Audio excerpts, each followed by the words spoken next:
voix du peuple, oh, la voix du peuple, oh, si tu as bien, oh. Vincent Chilouizi, étoile de la presse.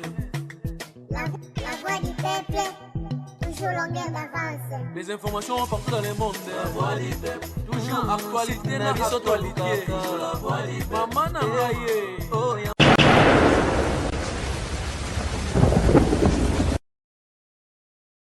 très ravi de savoir que vous êtes tellement nombreux à nous suivre en ce moment sur La Voix du Peuple. Un grand merci, surtout à abonnés à Bisso, tout bazo continuer à couper ces Bisso confiance. Merci surtout à Bino, merci aussi à bateau bazo liker, bazo commenter, bazo partager ma vidéo na Bisso énormément bien. Comme je vous avais annoncé que aujourd'hui je serai avec le Prince Bakali, avec Yeto Mega Kosolo là, tout aux actualités. Je pense que Boyebi actualité les a dominé. Je pense qu'Arosa l'a mieux placé à vous répondre à la question. Un grand merci à Dada Olongo na Suisse pour la Bengarae Maman Sociale. Merci aussi à Héritier Poma, les grands qui simbi, Agence Assir. Merci aussi à les boss JB Kumaluta, sans oublier à Jason Makassi, là, mon ami. Merci à Oscar Maritou, millionnaire à Gondo, sans oublier à Chancel Mbemba des milliers, notre richesse. Vous allez être fiers, vraiment. Merci aussi à Chancel Mbemba des milliers. N'habitez derrière la caméra, Gilles Vazolandonga Oussama, sur au fond la biso, Batouba on a déjà invité Nangaï. Prince Bakali, bonne santé mon frère. Ouais, santé très bien, Kérit. Moutou de moi à Kalakala, dans ce pays, on a La Voix du Peuple, où est la chaîne influente.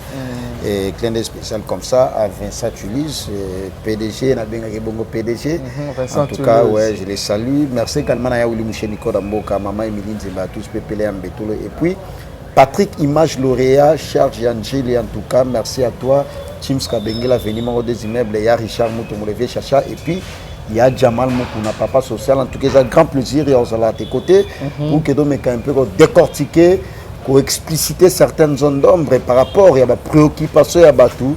Parce que tant que nos Prince Bakali, nous avons posé un solo là sur l'actualité, na hésitalité, bien que nous avons une occupation sur nous allons vraiment dispo pour que nous soyons parce que nous avons intellectualisme et ça la carte vraiment nous avons prêt pour la question la réponse nous avons prête voilà Prince Bakali, je pense que partout dans le monde déjà là tout sur la haut toutes les actualités. Je pense qu'on a mieux placé aussi à vous répondre surtout dans la question de Prince Bakali.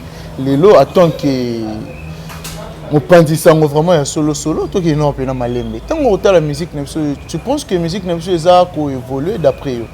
Non, la musique évolue parce que sur la musique ils ont évolué la musique les kamsomo ça les aussi ma kakate orotika au salon de plus en plus ils aussi ma kakate orotika mais ce monde ba musicien na biso ba no beta na salle mythique ba se déplacer dans ba pays mususu pour que ba se produire c'est que musique na biso a réclamé a demandé c'est que musique na biso nous sommes dans les bons au monde kala to ala na slogan moko ya olobaga que musique na biso ça la na ghetto musique à ghetto non ils ala lisusuté parce que il faut kati déjà Brazzaville go beta musique na orchestre mobimba ils a bendele ya mboka ils ont sous nationalité et commis internationale. Les lobes musiciens na biso ça la plaisir et au monde qui no ba musiciens presque pour ne pas citer leur nom ba no beta na France na États-Unis na ba pays mususu et tout machin et c'est pour vendre notre culture. C'est parce que la musique aussi est demandée na communauté au bazar kuna même pas communauté mais aussi population à pays wana différents pays au basenga ka musique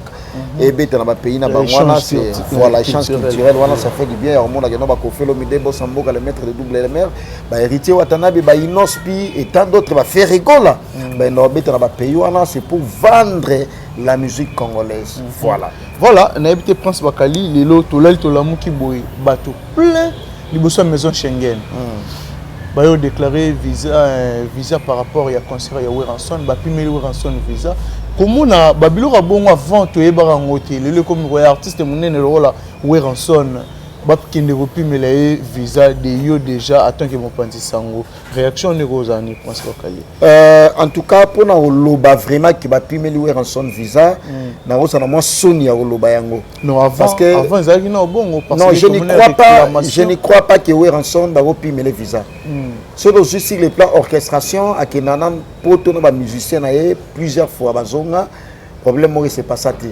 depuis ce zone na ndenge ya histoire depuis ba faire rigola ba JDT ba bill et tant d'autres bazana na wingum comme ça mais jamais en tout cas là ça la acte bon on va plus la ouais ransom visa parce que les loba ils n'ont plus les visas sur base de quoi parce que retour il y a roi sur scène na ndenge à Paris tu es bien un bon moment ba musicien na biso ba beta sur ba concert na pototé parce que tu es bien phénomène combattant et tout machin mais les lo oyoyo avec fierté comme on a eu ransom date calée et puis tu vas sommer déjà ba billet pour un concert il y a Zénith de Paris wana où ils a retour il y a roi sur scène en tout cas comment on a pu me les visa c'est juste que pour tout le monde date comme modifié date comme modifié par rapport à moi retard il y a octroi à visa parce que moi mon lili mon boitolo mon lili so Israël et na katiwana et que date ils a les 17 jamais en voyager les 16 à la veille faut au moins temps attends-moi 2 jours d'avance accueillir moi préparation moi concert et tout bah tu vas comprendre non où est Raza sur le terrain parce que il y a les 16 concert ils a les 17 mutu mususu akendeki musala parce que na poto bana habitude mamusu to ba osala a toucher téléphone te azongi ndaku casser na tongo na mamusu ba na boulot ba obeta moi vite fait moi bekude ya téléphone concert eza na jour wana en tout cas casser j'attends et ok les concerts wana te fois à se préparer à la préparer ayeba un jour d'avance que non ouais on sonne za na mabele na roko s'attend malade na musala ou soit na senga permission na s'apprêter na que les concerts wana de tout ça ce sont juste des stratégies ouais on sonne sur la kene on se présenter na orchestre ne mobimba parce que à mon avis mamsou moi clarté il faut se déplacer dans orchestre na pour mon la vérité à likambo et puis besoin précision pour un déplacement à Paris. Heureusement, gloire à Dieu, déjà un visa et on va reporter concert pour les 25 décembre où Isaac et Noé Ranson ensemble avec tout son orchestre qui est au Ingem Maison Mère, staff na Mobimba, na comédie aussi, au la délégation pour que nous mettre le concert dans le Zénith de Paris. Voilà. Mais déjà, aux souhaiter ni pour un concert on a. Bonne chance parce que Ranson a sa fierté musique na biso, na sa chroniqueur ya musique, ba sa partenaire na biso, il faut soutenir bango et surtout où est sa valeur, sa bonne valeur, où est respecter presse. Au moins biso ne do sala musalo bo do sala avec toute impartialité, ba te belé ba tia ka biso to sa batu ya batu pour la vérité to lobaka. Mais en soi to sala batu ya batu te. To za ba chroniqueur pour na ba musicien nyonso. N'a jamais na likane émission loba. Non, nga za chroniqueur mi se boy non. Batu ba tribia nga ko mongo boy c'est parce que na lobela la vérité. Pourquoi bino bolingato lobe la vérité te pourquoi bolingato ça la critique te pour na musicien na biso alors na œuvre nyons tous ces critiques exactes c'est ça sur œuvre te il faut critiquer ça la pour on se propulser ba remarque na ba suggestion il faut ça là pour na mutu wana ayeba ko bongisa ça juste combat nanga ça juste idéologie nga na sala nango mais ça te na sala muta mutu na za muta ba musicien nyonso mais ce y critique place mabe ezalaki na loba yango sa crainte. Voilà. Mais le rôle qui ils ont créé des problèmes. On entend la conférence on a vu à Doyou et à Lobby. Il y a des chroniqueurs musicaux. Oyo na moi il a la casquette il ça ça na normal. Et puis na butu à qui on sala en orchestre songolo pakala tout le monde créé ba trouble créé ba problème. Mais monsieur Salami Belé na habité les lots comment on a ba propos tenu il y a Nati Lokole envers Kofi Olomide déjà Prince Bakali réaction non et cause à nini. Il y a ma bézanine, il y a malamu zani. Analysons ça ensemble parce que ma propos ana eza ba propos moko encourageant parce que ba tebele ba benga ba déclarer pour nango ba Jean-Paul Welly de London ba pana Kevin na Kenaya Welly ba ebi ba ya Welly penser ne ba chanso la patron motema patsa masamba ba junior yombo bon séjour à Kinshasa ba sepela ina ba propos ana te. Imaginez ba grand nom on a tangi wana ba ya Welly musheni koda mbo ba sepela ina ba propos ana te pourquoi Kofi Olomide sur le salina nous lecture il y a Kofi Olomide na Nati Lokole par rapport il y a émission au Basalaki une semaine après Nati Lokole a léqué une émission analysons ça ensemble tout cas le monde a émission monté Kofi Olomide boss Mboka bon séjour à Kinshasa d'abord parce que ça là na Côte d'Ivoire ça dans Katama Belé à ça là émission même pas après émission Basalaki na Nati Lokole à tout cas la obligation émission suscité pour que Aloba Mabe pour na Nati Lokole oui et même Kofi Olomide to supposé to bite non asalaki yango to supposé ata alobaki likamumo bo et déranger Nati Lokole a ole kele émission te asala émission a Charwana Non, peut-être qu'il faut faire comprendre. Non, il faut faire comprendre, mais surtout l'émission a une décision. Et puis au moins, il y a un tenir. Proposer un tenir en rigueur. Au moins, que façon de la Kofi Olomide. Alors, premièrement, le respect n'a été. Deuxièmement, en tenir en rigueur. Attaque Kofi, n'a bien toujours supposé. Attaque Kofi, à cela, il y a un moment où il dérange. Il y a un émission. Il y a un numéro à Kofi, il y a un peu. Il y a combien de musiciens qui ont été leaders, qui menacent sur le téléphone. Je peux y avoir aussi la possibilité de regarder la TV, dans cette émission. Nous avons bien payé au confrère ou concert, tout ça, l'émission. Mais on ne le fait pas pourquoi? Pour un respect, il y a musiciens, pour un respect à leader d'opinion. Biso tous les éducateurs, il y a masse. Biso tous les rôles, la biso il y a journalisme et puis il y a chronique musicale, tout ça, qui sont formés, puis qui informer bateau batala biso. Parce que imaginez à propos oye à tenir une émission, na bateau bazang au complot. Bateau bazou yango batindi. Grand garçon le roi. Mais na qui propos mon lobby que non, il y a certains journalistes na butu ba indossa la pas musicien. So otali émission mon danseuse mon sala na confrère na biso adoyo et que je le salue. Fatou, comme on est Fatou, c'est la ex-danseuse. Il a fallu pour pas. Danseuse, on a le bas, on a une histoire, on a une émission, on a cela, qui signore vite fait. Tu veux voir un loba et puis tout le monde a image. Alors, nati le collé, tu as un foot à bango. Fali, à ça, on a besoin de salaire, on n'a pas nati le collé. Ma fond là, enveloppe, il va salaire à $100. Tu vois, quand on va détailler, il va $100, on a monté, mais du fait déjà au foot, c'est que ça là. Pourquoi pas le bail non kérit nani Fatou qui n'est pas kérit bon nous salaire non pas naï parce que aux en alliés mon kokunate mais salaire ya mutu musala o asali musala o muta sali sel mutu e ba salaire mutu za mutu o futaye ou soit na betelo lisolo na oko sa tout comprendre oko sa te mais ba tindi yo na yo so salaire pas na yo c'est que ben intimité mo boya makase zali le choix est clair. Kolo baba propos et puis na kati ba propos na so ok na un peu plus loin au monde que à minimiser qui à sous-estimer qui émission où ils allaient présenter par Trésor Lumière que je les salue les beaux gars de la presse. Non, il y a le bien que na niveau na ya ro sala maramu susu. Na niveau ndeni. Na niveau ya zanango. Ya ça niveau ndeni. À un niveau élevé. Parce que bisonio surtout ça ba journaliste et toi ba confrère. Respect et ça entre biso. Je dois respecter Vincent. Je dois respecter Natilo Kole. Je dois aussi également te respecter. Parce que vous êtes confrère Nanga. Mais quand on est à un niveau où on a ça, apparemment c'est comme si on sous-estimé. Pas c'est comme si on sous-estimé directement Trésor Lumière. Parce que je n'aime pas présenter l'émission. As un journaliste de profession, de formation plutôt. As un chroniqueur et la musique avérée. Asala Moussa n'est très bien, n'a rien à prouver. À se démarquer, il fait le bon temps et il continue toujours à le faire. Mais tant que vous avez un niveau, donc un niveau, c'est que Kofi pas un niveau.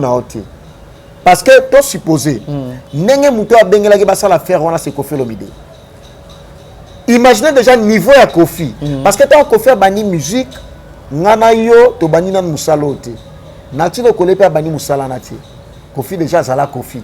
Parce que a bengi yo bossa la affaire yo bi des niveau na yo te c'est que faire un niveau assez yo on a niveau likolo allez-y comprendre donc ce sont des propos non appréciables et ça va propos auto rekumisa ngote bo son ngote net que notre ça la émission pour la base soit ba tina non moi j'ai fait ça avec tout mon consentement j'ai fait ça mutu moko atiningate. J'ai fait ça étant journaliste de formation, chroniqueur de la musique. Nous avons analysé les faits. Nous avons protégé les valeurs des musiciens et pourquoi pas bateau dans la même corporation à Bango. C'est le cas où il pour Vincent Yamabé, na hôtel Melango. Nga na zana te pour na côté de vie privée à Bat. Mais où est-ce sur le plan média nga na lobela. Ah bon. Mais voilà. Si je comprends bien, Prince Bakali, le artiste est quelqu'un qui a sollicité, Zala wana attaché de presse nangai, Zala wana pour le Belaka nangai. Tu n'as pas été. Tu n'as pas été. Et ça permis. Est-ce que dans le journalisme, et ça permis aux attachés de presse à Moutou. Et ça permis. Bref année, la chaîne nationale. Au moins, journaliste à chaîne Moboye. Attends la chaîne nationale, la chaîne tout, peut-être locale ou internationale, au moins attaché des presse dans le ministère Maraboui. Et ça a permis. Parce que biso de ça la chronique musicale. Tout ça, journaliste de formation, mais nga personnellement, na ça éligible dans la chronique musicale. Tant on a la chronique musicale, on a musicien, on a besoin de nga. Na comme attaché de presse naïe. Pourquoi na boya? Na boya te, naza chroniqueur ou journaliste, mais naza na engagement quelque part. Yango ndete ekolongolanga musalo na salaka, yango ndete ekolongolanga déontologie journalistique. Ah bon. Et ça a permis. Ah bon. Donc voilà. Si je comprends bien, bah propos tenu wana, il s'appelle ça qui était. Ndaka ate. Na IOP je crois, il s'appelle ça qui était. Parce que on a déjà que tant que Kofi a proposé bon azongi ndaku, avant de raisonner, abina manquer respect de la salanine. Et ça propos oya tenaki. Je ne pense pas que nos moutagolo bagino a manqué Kofi Olomide de respect. Yo c'est penanango. Mais attends, à un certain moment tu es aussi qu'on contrôle les propos na biso. Kofi Olomide anana na salaka nani. To tchaki na place nini. Bato bazona ba pays étranger ba respecter Kofi Olomide bongo biso. Ba français ba lobezanga na hôtel. La charité bien ordonnée commence par soi-même. Soi-même, c'est Kofi Olomide. Oui. Il faut te respecter. Si tu respectes mon qu'on a bisoté, ce que tu as liban d'exemple, tu as fait bango.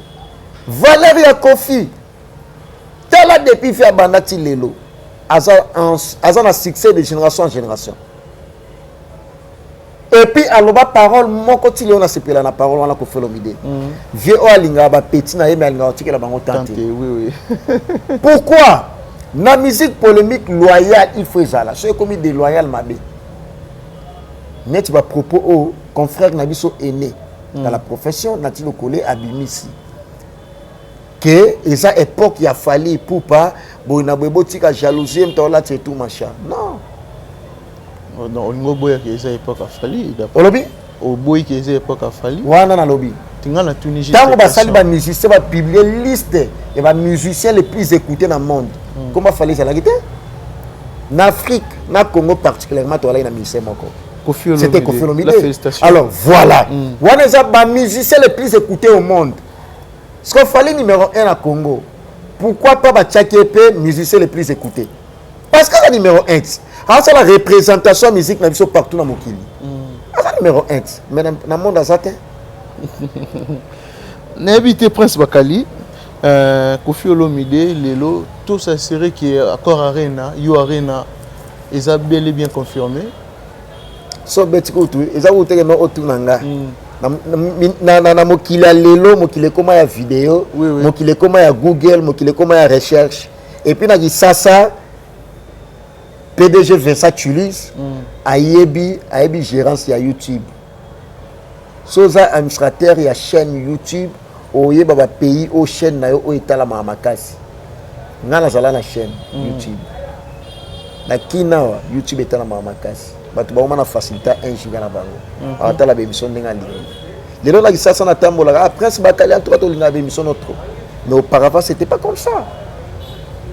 Pour une petite histoire vite fait la fondamentalement parenthèse à muké biso toza ba parvenante toza pe bateau te notre lelo na YouTube Vincent Ebi expérience c'est ça. Expérience c'est ça. Toi bateau à kala type na women internet. De toyebi na kala au mona mange no na kimpe na moi influence en dans la te mingi bata poto. Mais les loto koma pena make non. Les loto koma pena make non partout même na kina otambolo leka au côté la yo. Ah presque Bakali to linga ko trop émission na yo. Avec Zarino faux Zara. Ah ba chaîne na biso. De le faciliter na ekoma. Oui. Là c'est une bonne chose. Non, on a une question là par rapport que les autres. Il y a Kofi Olomide, nous avons une question parce que c'est une très bonne question. Par rapport, il y a éclaircir nos opinions. D'où c'est athées. Na Paris la défense arena, on a Salouana. On a batunami qui libenga bango tuna bango. Et ça na écran mo ya munene et wala munene tilopango. Écran ya munene, batiaka spot, il y a ba musiciens, ba dates na bango ils a programmé. Pour na ba événement na Salouana. Tout na ba congolais au bana Paris bato ba hotelanga ba yebi. Serge vient na Serge caché. Serge caché na kati ya Paris wana yebi. Ya uli pensiene. les bailleurs de fonds ayebi ya uli penser est-ce que asa parmi ba membre influent ya groupe Wenge musique à maison mère mais abengi nga lobi na presse bakali na mona gi sports ya Koffi Olomide ezo leka na Paris la Défense Arena de ba écran mo boy écran pe na weza makeno lopango oyo e mona da écran bongo tala écran pe na munene Koffi Olomide congolais non confirmé à Robeta Paris la Défense Arena la beta déjà va concert na poto par rapport ya marambo e comme la biso surtout ya mboka na biso net ya nini ba combattre kasi tinga boketu ano sala émission devant Paris la Défense Arena na France wana na Paris ngasko na ngala peso devoir ah bon sera sali yango ngana tiki musalo donc ngasko na ngapi ala pesi pena devoir soki asali yango ngala tiki musalo na osala sobe émission mais kuna tout le monde bande na biso ba combattre baza ko assurer biso ke ya tout concert Robeta na Paris oh to sala ki wana zaki muke ya tout pena to ko ya mutako kufa ma bebele kolanda wana te ba combattre bana problème na Koffi Olomide te Koffi Olomide ana problème na ba combattre te Koffi Olomide asa congolais lokola bango baza congolais lokola Koffi Olomide excusez concert wana eza affaire ya ba congolais kati na lobby bien eza affaire ya ba congolais kakate c'est-à-dire eza affaire na biso ba congolais na ba étranger pe producteur ya concert wana c'est pas un congolais lelo oyoyo ba congolais nyos tout même ya diaspora baza d'accord Koffi Olomide beta na Paris la Défense Arena biso pe ba congolais toza awa toza d'accord à beta papa yebi combien de congolais ba souffrir pour la musique beta na poto te ba c'est belé et voilà belé beba ba te belé lelo ba souffrir bilama na bango ya cher ya ditoko place à relaxango exacté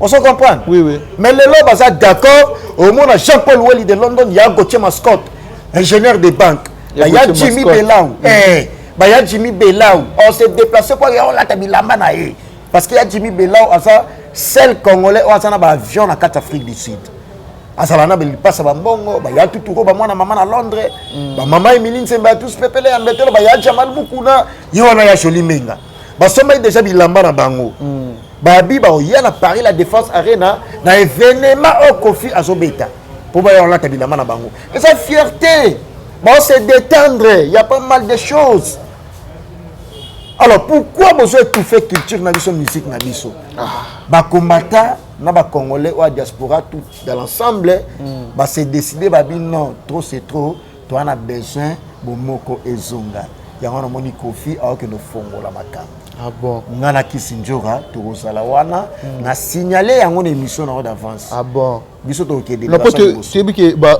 annoncer ka kisinjora avant tenanga kanga pe na personne information nanga pe na ah bon bon ngapona ça la concert asko pourquoi bo limiter ka bato te limiter te non parce que yo ba annoncer ki kaka kisinjora est-ce que ba la conférence de presse à Koffi Olomide voilà est-ce que lobaki ba journaliste pour on me manga kisinjora emote ah mais maintenant quand on a liste ça bon Vincent on évite non Vincent pas okende et ça il est bien voilà c'est quand nous tout baloba kate mais na lobby yango parce que ça mutu na ngana lobby on émission na yo ngana okende et au ça vraiment bien comment la presse pas la kene ngana petit ba ya Gauthier Mascot ba ya limité vraiment bien ba Patrick Image lauréat Charles Gentili bato wana na tangelo bato bana ba immeuble na Kisasa ba ya Richard Mutombo parce que imaginez bato bana ba 5 immeubles 7 immeubles ba ya Willy Musheni Koda Mboka kwa sombe la biesa prem des immeubles l'avenir mort Chims Kabenge l'avenir mort des immeubles Chims Kabenge yesko to ala na likambu ya base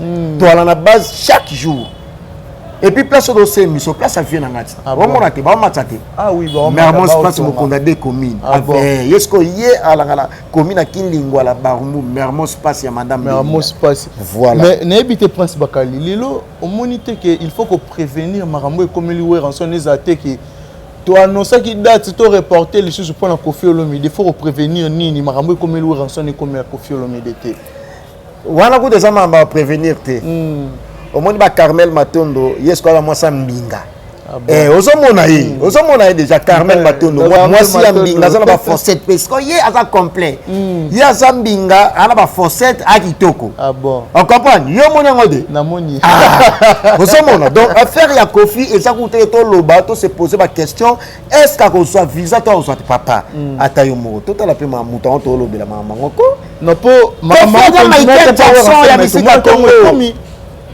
bino mo défendre ba valeur te to défendre et tant on benga Kofi Michael Jackson ya misika Congo c'est-à-dire asa valeur la concept wana bino bo maso mta okumisa mutu boye on sait que asa mutu na été te za ba journaliste ba musicien nana on la ta yango non biso te dit par rapport à propos ya batu net nga na lo na za attaché de presse pa été mais na défendre ye parce que ça valeur surtout ninga suma ba inosbi héritier on entend mes frères et on défendre ba ça valeur ba vibratoire puis na état d'autre ce na bi état d'autre c'est ba misu baza baza ba valeur onga na défendre bango il y a pas mal de choses. Non, au soulever le moment très capital, lelo tango kutamo la Kinshasa, s'il faut que le album il manque belé lelo nini pena au prince Bakali soka kebo ya kotaki na boîte songolo pakala bimi a royoka artiste musicien moko ya mboka na biso au album nezo betoro chana ni lelo Koffi Olomide héritier Watanabe. Ah bon na Soleil Wanga na oka album nezo betana na bon marché devoir deuxième album de Soleil Wanga deuxième album là parce que quand on dit deuxième album là qui s'intitule Devoir maman album mais on a maman na ba chanson et puis de un espace mon a rompre bambar na ninga bon marché na qui va réclamer tu l'as album ya Soleil Wanga deuxième album ni Wanga Devoir bon c'est un peu anti mon état Soleil les fins de novembre on beta concert na Paris on a le 20 novembre Soleil Wanga félicitations courage pour Soleil Wanga bato ba beta na ndenge ya Kimso na otambola ezala ka nzembo ya Kofi Université chanté par Cindy Lecker honorable na album ya héritier mi-âge mi-démon il y a on des dégâts faits voilà Prince Bakali n'a évité juste une dernière question pour que déjà oui tout le monde a déjà fait la fin émission na biso lelo affaire bag ya Dadju et créer ba problème belé ba Dadju banga ba iba tango teki image wana na ba commentaire abatu et le bela ki onani depuis na bana hotel mama musique ba liboso na mon événement ya boy na mona on ante au moni ndo lati exemple excusez wana bag na yo pone longwa sur la piombo te boy longwa te pendant tout ce temps analysons ça ensemble avec fidèles internautes partout dans mon pays parce que ba Kenimbumba arme lourd Kenimbumba arme lourd abi mambo no sola Ava Fali aya inosbi ala na podium Dadju azala na podium bage koya gite so ezai munene ando zeba pendant que ça va mouvement tout machin engé koya on comprend oui très bien mais comment bino bolo bage non bage les gars munene na musapi ando zeba to ba pesa mbote ebimi non ezala te eza pratiquement inconcevable. Mais est-ce que Dadju ninga zana ba bage on pesa la ba musique ya musapite ba pour la avant sombati avant somba bage avant la yango il faut me kapena que non c'est ya musapi oyo bage za munene est-ce que na musapi on so musapi oyo le kamisapi no so munene on de le kamisapi no so mais bage za na musapi na oyo comment le changa na musapi muke pone kweya pono mona ke eza ba mauvaise campagne Bag ezalaki nango bien mbote pesami bag ezwami Dadju a remarqué que bag na ye ezwami apesa bag na ngako vie ngana petit no pour ozwa bag na madame bag pesami heureusement réalisateur wana asala yi musala kitoko mais surtout telle image on a bien tout le monde a fallu calé a calé pour nos sa bag a calé a Dadju akamwe ozwa ngo ndenge nini ezalate comment est-ce que alinga kena ngope okena ndeni muta remarqué da yo mona da moyibi ayibi yo exemple na bité fala moyibi na pese exemple à moyibi yo biso ala yike noko zwa akende yango na continue exemple oyo muto ayibi yo eloko on remarqué que muto mutayibi eloko nanga yo otika kende to mona ngoti to tamola na kisasa mtazo eloko na yo maso eloko na pese eloko na awasong sangoti mais ce qui a mon acquitté a okene eloko wana eza pareil tanga remarqué que azu eloko na ye a me vende nous eloko na ngabo azon c'est eloko na Mais c'était juste ça. Voilà, Prince Bakali, je pense que c'est Pelsi Bato Touba Rolanda. Merci à Héritier Poma, les grands qui simbi, agence à Cire, Héritier Poma. Merci Nayo, merci aussi. Na Bato Touba zo disposé de temps pour Rolanda. Biso Prince Bakali, monde de la fin de plus salutation na Bato Touba disposé de temps pour Rolanda Biso. Notre soutenir les musiciens na biso, c'est très important. Ba mambo to loba pour les musiciens na biso, c'est très important. Bon vouloir ngater pour la vérité na lobelaka lelo oyoyo batumso non ça on a fallu te bon on a fait par rapport à quoi fallait c'est un bon artiste c'est congolais imaginez album fallait beta droit chemin ti lelo fallait beta dans album a bonté maman album ti lelo betaka ba orgazi ba associé ba liputa et ça album parce que pourquoi vous souvenez artiste était en lobelé vérité que album au beta ni ça maman album toi on a besoin au beta la sur album a bon. C'est ça que nous voulons. C'est une façon aussi d'aider nos artistes musiciens congolais. Ou d'un côté, on peut utiliser le terme point faible. Alors, point fort, il y en a. Pour Nafali. Point fort, net naneni. Net naneni, point fort, mon anamonité. Il y a malam. Fabet anana showbiz. Fabet apiana nous na ba village Chentemba ba point fort yangwana parce que ba to ba beti na ba place on est ça héritier Watanabe ba héritier Watanabe ba Inos bi ba beti na ba showbiz ba bina non bina filé showbiz showbiz na te village Chentemba ba ko fiku tout tchaki na mamote papa ba faire rigola ba beti na ba place wana ba point fort yangwana il a fallu soyer point fort à beti na ba place na olobelango. Voilà 3 ou 4 personnes pour que tout kabana. Merci JBR ce député ba maman na kati ya Paris on a député ba maman za mo comme olobela bino JBR bis na kati ya Paris notre congolais français américain triple nationalité l'homme de Meli Melo maman la chanson anthologique merci Noël Kamal nécessaire ya mboka ya Gauthier Mascotte ingénieur de banque ya Tuturo ba mwana maman ya Gauthier Mascotte na lobaki déjà puis ya Jimmy Bella on a kati Afrique du Sud l'homme à part l'homme actuel ya Jimmy Bella boni basanga ya Richard Muto Molevé Chacha Mutaoto a 6 niveaux et puis Teams Kabengele a venu deux immeubles mon boss privé Teams Kabengele merci à toi ya Willy Moucheni code Mboka l'éternel code mondial et puis Patrick Image lauréat Charles Angeli junior yo masana mabele akomaki lobby Keba lelo tozala na junior Yombo ya Gisèle Zinda madame asana mabele Jansola boss babi celle congolais atambola na Range Rover na partout na mokili Janzola patron ya patsa masama madame Janzola na rasi Diezola Janzola Diezola yeto ala na avenue Victoire numéro 2 agence ya sur chez Diezola wana mutu na biso mais wana ce que ça Janzola patron motema patsa masama madame aza camarade ba patron belé tellement za boss aza milliardaire aza camarade ba patron kaka merci na ma confiance ya Jamal Mukuna wana ya Jolie Menga merci maman Emeline Nzemba ya tous pepele ya mbetolo maman chérie Kenny Mbumba arme lourd je te salue merci à toi et puis merci na batono sur batalinga commandant mon capitaine Mauricio merci à toi capitaine ya Bogar ya aspect capitaine Mauricio merci à toi mon capitaine mes respects merci et puis dans la plaisir de l'émission merci et puis respect infiniment na Vincent Tulizi oza PDG ya chaîne O ya mon même chaîne influente la voix du peuple. Merci Thierry. Merci comme on a toujours dit la voix du peuple c'est la voix de Dieu. Merci aussi à Joseph Tika et à Sida Badjogo, Sida Basta. Merci aussi à Cynthia Lumira depuis Portland. Un grand merci aussi à Coco Loma, les maires d'Allemagne. Merci aussi à mon ami Megra Mangwana, les banquiers. Merci surtout à bateau tout va disposer qui temps pour le Rolanda Bisso. Un grand merci infiniment à Chancel Mbemba de midi. Yazali, il faut fier, nous avons fier naba richesse na biso le rôle ba coton ba cuivre ba diamant. Merci à Chancel Mbemba. Un grand merci aussi à joueur patron Oscar Maritou, millionnaire à Gondo na Chine wana côté Oscar Maritou. Merci derrière la caméra Nazaki Bongona Gilles Vazolando nga Osama. Il y a depuis les sous dans la voix du peuple. Merci. Surtout une équipe technique, il y a la voix du peuple Mobimba. Tout le monde est bongo au prochain numéro.